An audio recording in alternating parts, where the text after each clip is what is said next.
এখন দেখো, ছেদন বলতে আমরা বুঝলাম এই কোনো কিছু জিনিস ছেদ হয় নাকি দা। আমরা তো কথা কইছি কিতা, দেখো আমরা কেমনে জিনিস দেখলাম। আমরা কইছি কিতা, এবি একটা রেখাখণ্ড আছে ধরিলাও। আমরা জানি স্থানাঙ্ক কিতা থাকে, স্থানাঙ্কের মধ্যে এক্স এর মান থাকে, ওয়াই এর মান থাকে, আমরা শিখছি নাকি দা। আমরা ক্লাস 9-এও শিখি আইছি, বা আমরা যে সময় 7.1 করাইছি তার ইন্ট্রোডাকশনও আমরা আবার কোঅর্ডিনেট জিওমেট্রিতে বুঝাইছি থোড়া বহুত। আচ্ছা, আমার এখন কিতা হচ্ছে যে এ বি একটা রেখাখণ্ড আছে, এর স্থানাঙ্ক দেওয়া আছে x1 y1, বির স্থানাঙ্ক দেওয়া আছে x2 y2, মানে কোনো ভ্যালু নাই, এমনি দেওয়া আছে। আচ্ছা, আবার হয়েছে কিতা জানোনি যে এই রেখাখণ্ডটারে পি বিন্দুর মধ্যে তারে m1 আর m2 অনুপাতে তারে ভাগ করা হয়েছে। m1 আর m2 অনুপাতে তারে ভাগ করা হয়েছে, বুঝলি তা কইছে যদি পি বিন্দুর মধ্যে তারে m1 আর m2 অনুপাতে যদি ভাগ করা যায়, তবে তার পি বিন্দুর স্থানাঙ্কটা কিটা হওয়ার x, y হয়। সেখানে এটা ছেদন সূত্র হইছে, মানে এই রেখাটারে বা রেখাখণ্ডটারে কোনো একটা পয়েন্ট তারে কাটা হইছে, আলগা করা হইছে নাকি দা।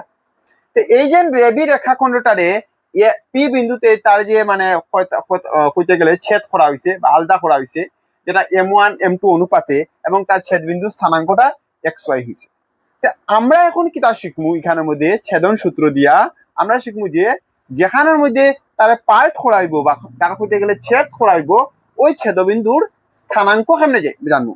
আমরা এখন শিখছি যে ছেদবিন্দুর স্থান বা স্থানাঙ্ক মানে কিটা x এর মান আর y এর মান আছে নাকি দা। হ্যাঁ, চলো এখন x এর মান বার করা আমরা চলো শিখিলাই। কিরকম শিখবো আমরা, দেখো কিটা x এর মান বার করতে হইলে m1 x2 আমি এখন শিখছি m1 m2 এগুলা কিটা আছে, অনুপাত আছে নাকি দা। দেখো m1 x2 পূরণ হইব প্লাস m2 x লগে 1 x1 লগে পূরণ হইব, বুঝা গেছে। ডিভাইডেড বাই কিটা দিব m1 এর লগে m2 প্লাস হইব, বুঝা গেছে কথা। এগুলা জিনিস সব খেয়াল রাখিও, আমরা জানি x2 x1 এগুলো সবের মান থাকে। হ্যাঁ, m1 m2 এগুলারও মান থাকবে, আমরা শুধু খালি বুঝাইলাম তোমরা। এখন দেখো একশো স্থানাঙ্ক বার করলাম, m1 x2 plus m2 x1 divided by m1 m2। এটা তোমরা কিন্তু পুরো জানতে লাগবো, এটা তোমরা জানতে লাগবো, তবেই গিয়ে তোমরা মানে এক্সপার্ট থাকতে লাগবো, তবেই গিয়ে তোমরা ওইটা এটা করা যে এগুলো দিয়ে অঙ্কগুলো করতে পারবে। আর প্র্যাকটিস করলে হয়ে যাব, প্র্যাকটিস করলে এগুলো শেখা হয়ে যাবে, এমন কোনো ব্যাপার নাই।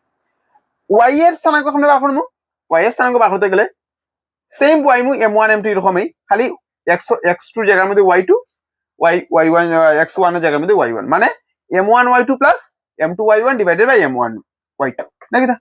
x এর স্থানাঙ্ক y স্থানাঙ্ক বাড়াইছে।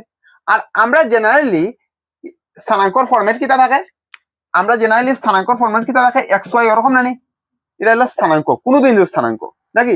তো আমরা এখন দেখবো যে xy মনে করো যে p অফ xy তার স্থানাঙ্ক কি দাইব, x এর জায়গার মধ্যে আমরা ওটা লিখবো m1 x2 plus m2 y1 divided by m1 plus m2, আর y এর জায়গার মধ্যে কি দাইব m1 y2 plus m2 y1 divided by m1 plus m2 নাকি দা।